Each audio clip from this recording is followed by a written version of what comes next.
And I think, and this is my contrarian and hot take, but I think that founders that fall into this trap actually don't do themselves a service. I think that they actually end up fielding a lot of mental health insecurities and issues because they've gone out and raised massive rounds and then are like, well, now I got to prove myself.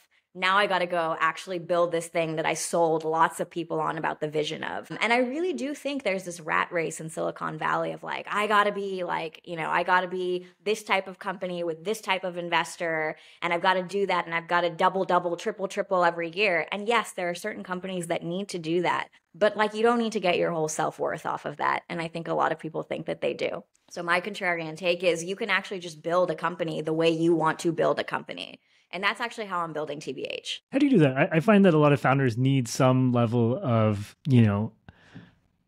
illogical belief in kind of their vision. Because like realistically, if you wanted to optimize for happiness or time or money, being a founder is probably a stupid decision. Yeah, you exactly. literally wouldn't start a company if you wanted to optimize things. So how do you do it? How do you kind of go across that trend? I mean, buck that trend. I think the balance here is like you can build a company with like profitable margins, for example. Go figure. You don't have to go raise $50 million and then like struggle and like be very stressed when like your valuations don't really meet the rounds that you raised. And I think I have seen so many friends do this where they struggle once they have played this hype game to actually build the company that they went about hyping. It's not to say all companies are not like this. There are true companies out there that really, really like are worth every cent of that hype. But too many founders fall into this category. And the thing that I would say is always go back to why are you building the company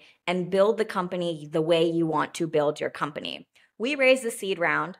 So we've raised, pre-seed and a seed round. But like, if you don't want to be a unicorn company in a year, you don't need to go pretend like you want to go do that just for some validation. You can actually get profitable margins. You can build it slowly. You can build it the way that you want to build it. And then you can decide, maybe I want to go down this route or that route.